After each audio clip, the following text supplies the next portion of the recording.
అమరావతికి రాజధాని ఏర్పాటు చేశారు. రాష్ట్రంలో వచ్చిన డబ్బంతా ఇక్కడే ఖర్చు పెట్టేస్తున్నారు. రాష్ట్రంలో ఎక్కడ కూడా అభివృద్ధి జరగడం లేదని ప్రతి ఒక్కరు అదే మాట్లాడారు అధ్యక్ష. మేము ఆ రోజు ఈ ప్రాంతాన్ని ఎంపిక చేసేటప్పుడు అన్ని ప్రాంతాలకి సమానమైనటువంటి దూరం, ఇది ఒక నూతన విధానంతో విన్ విన్ సిచ్యువేషన్తో ముందుకెళ్తున్నాం, రైతులందరూ అంగీకరించారు, ఈ విధానంతో మేము చేస్తున్నామని చెప్పి శాసనసభలో నేనున్నాను అధ్యక్ష.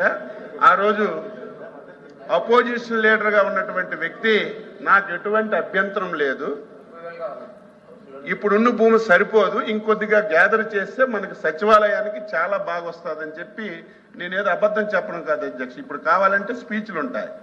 అటువంటి వాళ్ళు అధికారంలోకి వచ్చిన తర్వాత ఈ రకంగా 3 రాజధానులు అని చెప్పి 5 సంవత్సరాలు ఎంత బాధ అంటే అధ్యక్ష, ఈరోజు సచివాలయం భవనం, హైకోర్టు ఆ రోజు ఏవైతే మనం ఫౌండేషన్స్ వేసాం అధ్యక్ష, 5 సంవత్సరాలు నీటిలో ములగబెట్టారు అధ్యక్ష. 5 సంవత్సరాలు 8 మాసాల నుంచి ఆ నీరు తొండుతుంటే ఇప్పుడు కూడా రావడం లేదు అధ్యక్ష. ఇవన్నీ మీరు తెలియచేశారా, తెలియక చేశారా?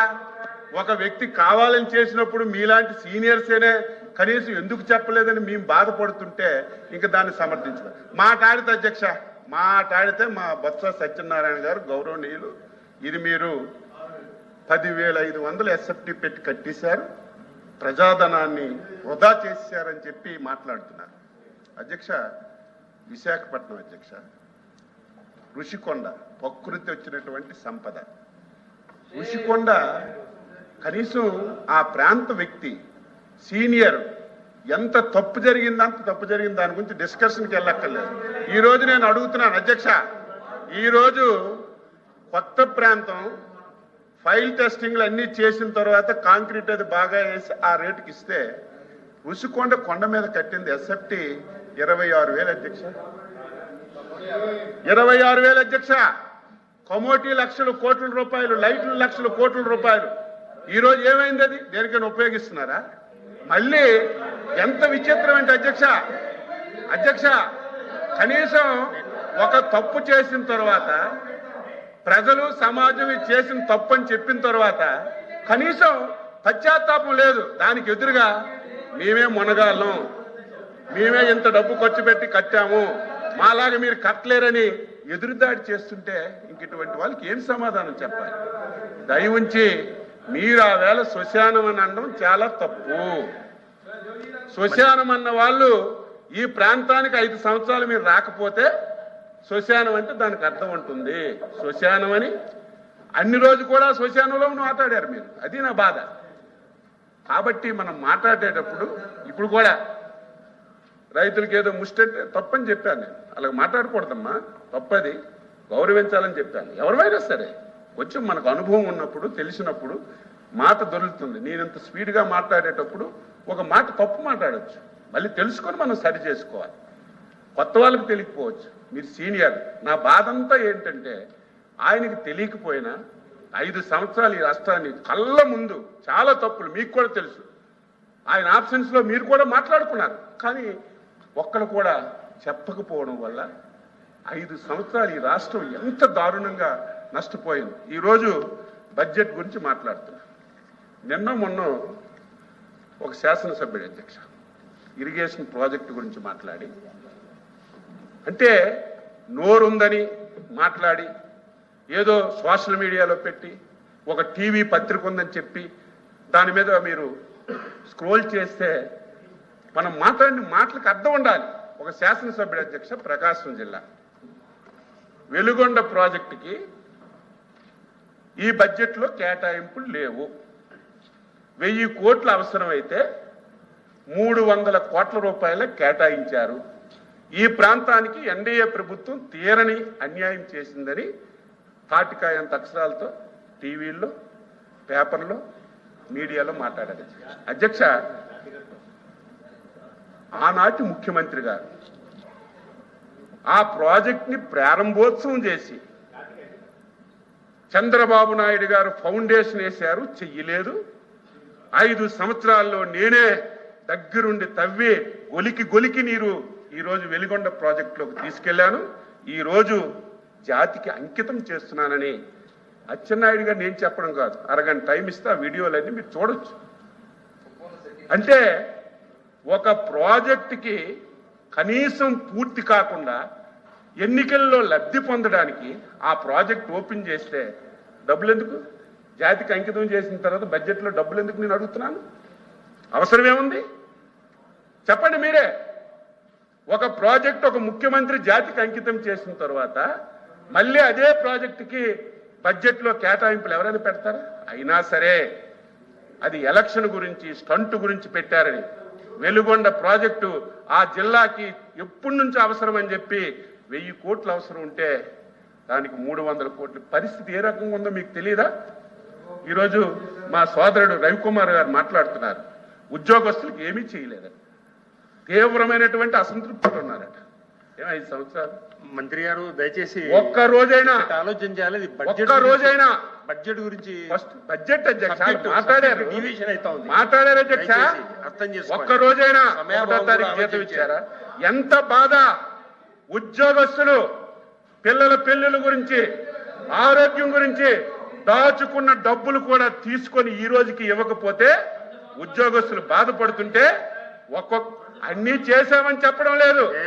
మేము ఇచ్చిన హామీలన్నీ ఈ రోజే అమలు చేశామని చెప్పడం లేదు. రాష్ట్రం ఇబ్బందుల్లో ఉంది. నేను అడుగుతున్నాను, మాట్లాడితే డైరెక్ట్ బెనిఫిట్ స్కీమ్ కింద 3,50,000 కోట్లు మేము అకౌంట్లో వేసామని అందరూ మాట్లాడుతున్నారు. నేను అడుగుతున్నాను, ఎవరు వస్తారు రమ్మనండి. ఇప్పుడు 6 లక్షల కోట్లు అప్పు అంటున్నారు. తాటికాయంత అక్షరాలతో మీకు ఒకవేళ అర్థం కాకపోతే బ్లాక్ బోర్డు ఒకటి తెచ్చి 2019-24లో మీరు ఎక్కడెక్కడ ఎంత అప్పులు వాడారో అన్ని మేము పెడతాం. 10,40,000 కోట్లు అప్పు వాడారు. 3.5 లక్షల కోట్లు డైరెక్ట్ బెనిఫిట్ స్కీమ్ కింద ఇచ్చారు. ఆలోచన చేయాల్సింది ఎక్కడికి వెళ్ళింది? ఒక ప్రాజెక్ట్ కట్టారా? ఒక రోడ్ వేశారా? ఒక పరిశ్రమ తెచ్చారా? ఏం చేశారు మిగతా డబ్బు? ఇవి కాకుండా ప్రకృతి ఇచ్చిన సంపద అధ్యక్ష, ఇసుక మొత్తం సింగిల్ హ్యాండ్. ఈ రోజు మైన్స్ సింగిల్ హ్యాండ్ మీద మంత్రి గారు ప్రజల దగ్గర వచ్చిన రాబడి పోయింది.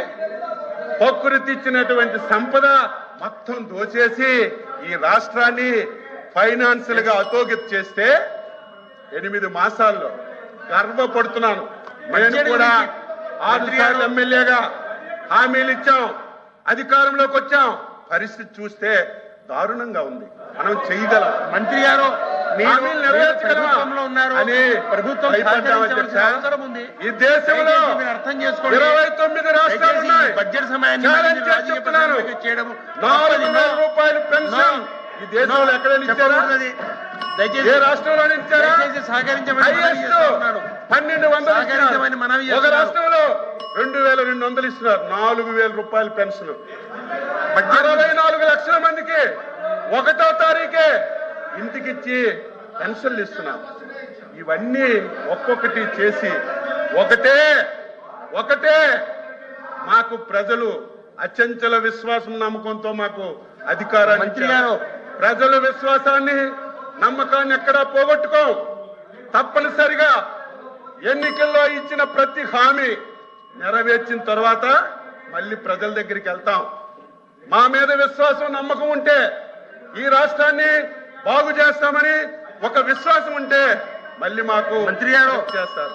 ఆ విధానం ఏదో రాజకీయం గురించో విమర్శల గురించో మేము ఎప్పుడు మాట్లాడు.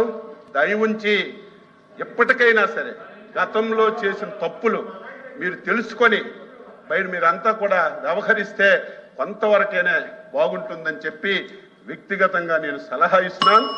ఇది ఎప్పుడు కూడా తాత్కాలిక భవనాలని ఎప్పుడు అనలేదు. ట్రాన్సిట్ సెక్రటేరియట్ కొత్తది కట్టిన తర్వాత దీన్ని కూడా మళ్ళీ ఉపయోగంలోకి తీసుకొస్తామని ముఖ్యమంత్రి గారు మేమందరం 100 సార్లు చెప్పినా సరే దాన్ని తప్పుదోవ పట్టించి తాత్కాలికం అని చెప్పి మీరు ఎంత చెప్పినా ఎవరు వినే పరిస్థితి ఉండదని ఈ సందర్భంగా సభ్యులందరికీ తెలియజేస్తూ మంచి సలహాలు ఇవ్వండి. ఇంకా ఆర్థికంగా ఏం చెయ్యాలో, ఏం విధంగా చేస్తే రాష్ట్ర ఆర్థిక పరిపరిస్తుందో మీరు చెప్తే. మంత్రి గారు, అధ్యక్ష అధ్యక్ష ప్రభుత్వంలో ఎంత ఉన్నారు బాధ. మీరు రాష్ట్రం ప్రభుత్వంలో ఉన్నారు. 11 లక్షల కోట్లు అప్పు తెస్తే దయచేసి లిక్కర్ సభను ఆస్తులకి ముందుకు ఎంత సాగండి, ఖర్చు పెట్టారు? సాగండి. కనీసం 12,000 కోట్లు కాదండి. కూడా ఖర్చు పెట్టలేదు.